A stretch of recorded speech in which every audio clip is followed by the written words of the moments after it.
why I left the UK 4 months ago to come to my dream location in Croatia. When I seen the cost of living, the house that I'm living in just now, or the villa, is about 4k per month. Obviously 4k per month in the UK is not going to get you a villa. I have not seen one bit of trouble here, like not one bit of trouble. It's so quiet, like when you're on your nighttime walk you don't feel like anybody's going to disturb you, whereas in Glasgow if you're walking at nighttime you don't know what's going to happen, and the UK is the exact same. If you decide you don't want to live in the UK, find a place that sort of resonates with you, try out different places, book a place for like a month, decide what is it I want. Hi everyone, for anyone that doesn't know me, I'm Scott.McClure. I'm a 6-figure brand owner who also owns the education company Academy. In this video, I'm going to talk about why I left the UK 4 months ago to come to my dream location in Croatia. So first of all, before I actually left the UK, I obviously didn't know what Croatia was going to be like.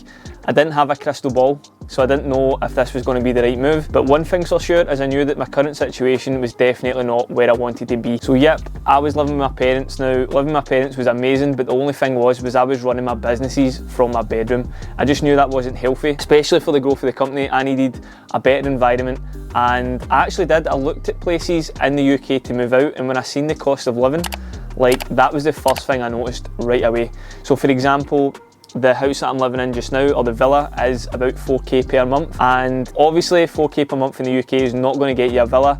In fact, I was looking at some flats, and some flats were like 1500 to 2k per month, and that was the first thing I noticed, was the cost of living. So if you were to sort of move abroad, in most places, I'm not saying all, I mean Dubai is very expensive, but with Croatia the cost of living is a lot lower and you're able to get an absolute pad for a bargain. Now obviously I don't mean that you need to go out and spend 4k on a villa, but I've even noticed that some smaller sort of places are still better than the UK, with amazing views, with pools and stuff. You can get for around 1500, and even just a lot lower than that as well. So definitely need to look at that. When it comes to cost of living as well, another thing that I noticed was the fuel prices. So for example, back home I was driving a Scirocco. I was basically filling up my tank twice a week. It was costing me about 200 to 300 pound a week just to fill up my tank, and I wasn't even driving that much. As I said, I ran my businesses from the house, so I didn't really need to travel that much, maybe travel to the gym, my girlfriends and stuff. But when I came here, I rented out a Renault Clio, and honestly I fill it up every 6 weeks. Bearing in mind I travel all the way to Zagreb, which is like an hour and a half away. Rake is like half an hour away, and I go to the gym all the time, so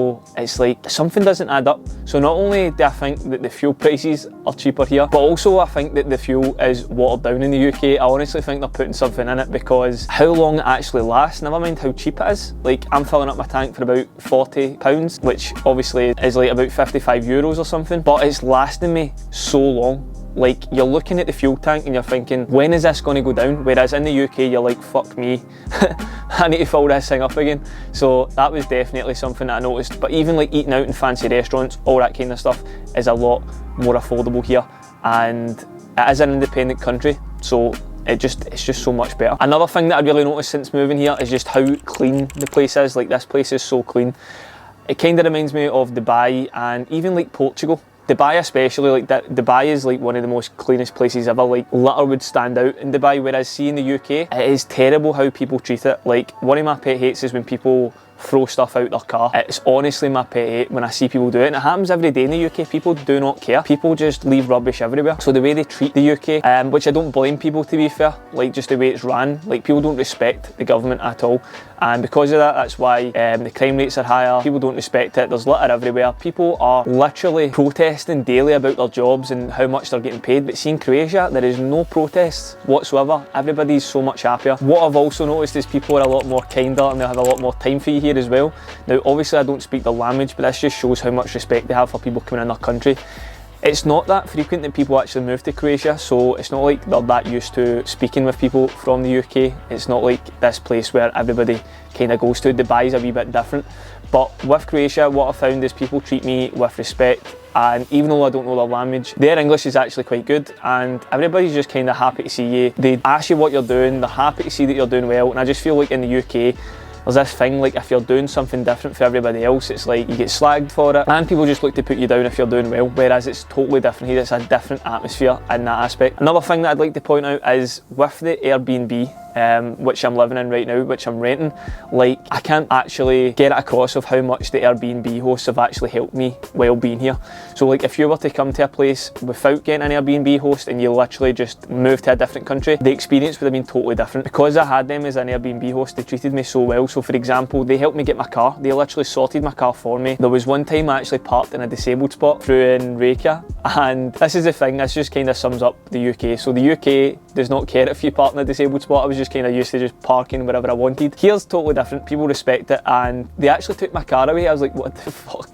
They take it a bit more serious here, which is fair enough if you want to respect the rules of the country. So kind of learnt the hard way with that one. And yeah, the Airbnb host actually helped me get my car back as well, which was just so much of a help. They are there, they clean the hot tub for me, anything I need. Like sometimes if I phone a takeaway and they can't understand English, like they'll phone the takeaway for me. So they've been so helpful. So if you're looking to sort of move out of the UK, I definitely recommend an Airbnb to at least start with before you look at buying property, because you're coming to a place where you don't speak the language and you will need help. And they've been there, like somebody crashed into me, they dealt with it. I can't understand, even just like if you're a business owner, like get an Airbnb, because the Airbnb host will treat you like you're a short-term visitor there. And with that being said, they will treat you like you're just on holiday. Even though I'm currently living here for 12 months, I've actually just booked another Airbnb for another 6 months. Another thing I'd like to mention is just how more safer it is here. And I'd like to sort of, I've not actually looked into the crime rate and what the percentages and stuff is. I can sort of tag it up here if I find it. But I have not seen one bit of trouble here. Like not one bit of trouble. It's so quiet, it's unbelievable. Like so quiet. Can't even explain to you how quiet it is here. But that might not be a plus side for you. It was for me. Like for example, I prefer quiet. I'm an entrepreneur. I want zero distractions. So a quiet place is something that I need. And if I want to go to somewhere that's obviously more for partying and stuff, or whatever it is you want to do, well, you can just sort of drive through to the main part. But yeah, nonetheless, it's so much quieter here. I've not seen one bit of trouble. And even when I go out walk, so I go like a non-negotiable sort of hour walk at night just to sort of gather my thoughts and just spend time with my girlfriend. And on the walk that we go on, like we hardly even see anybody. You see like 3 or 4 dog walkers, and yeah, it's just so much safer. Like when you're on your nighttime walk, you don't feel like anybody's going to disturb you, whereas in Glasgow, if you're walking at nighttime, you don't know what's going to happen.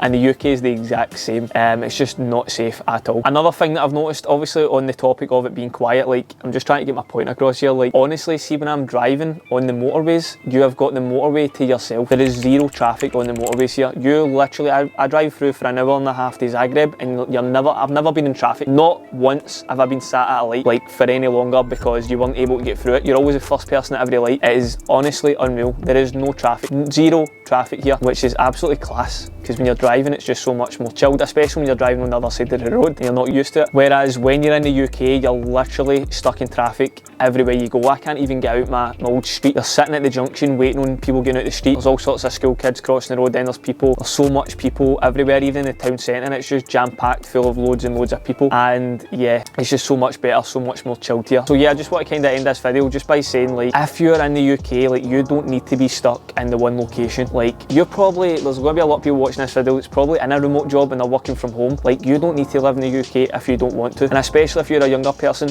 watching this and you've not got much responsibilities. If you don't like the UK, you don't need to live there. You can live wherever you want. Now, it doesn't need to be Croatia. There's many places that is much better than Croatia. What I also want to add is the UK isn't actually that bad. There's obviously worse places in the world, I'm not saying, but you can literally live anywhere you want. And obviously, if you're thinking like, how can I do that? My job doesn't allow me to do that. Like, that's something that I actually teach. I actually help people make an income online, whether that's through a job or a money-making method like e-commerce, for example. That's actually what I help. So if you need help sort of getting in the online space, then definitely reach out to me on Instagram and I can help you with that as well. And yeah, after living here, I've realised that I probably don't even want to bring up my kids in the UK. It's just not good in terms of the education system. Cost of living's going up. People don't respect the country. So yeah, if you're sitting thinking to yourself like the UK is definitely not for you, like me, I thought the exact same. And it's literally just about sort of setting up an escape plan, working out how it's going to be possible. Obviously, responsibility is a massive thing. I didn't have any responsibilities apart from my business, and my girlfriend was very much happy to sort of move over here. So with that being said, decide what is it I want. Do I want to actually live in the UK? And if you decide you don't want to live in the UK, find a place that sort of resonates with you. Try out different places. Book a place for like a month, 2 months, 3 months. Like, you might go to Bali and decide I don't like this place, but try somewhere else till you find somewhere that actually suits you. I just got lucky. I picked here and I honestly love it here.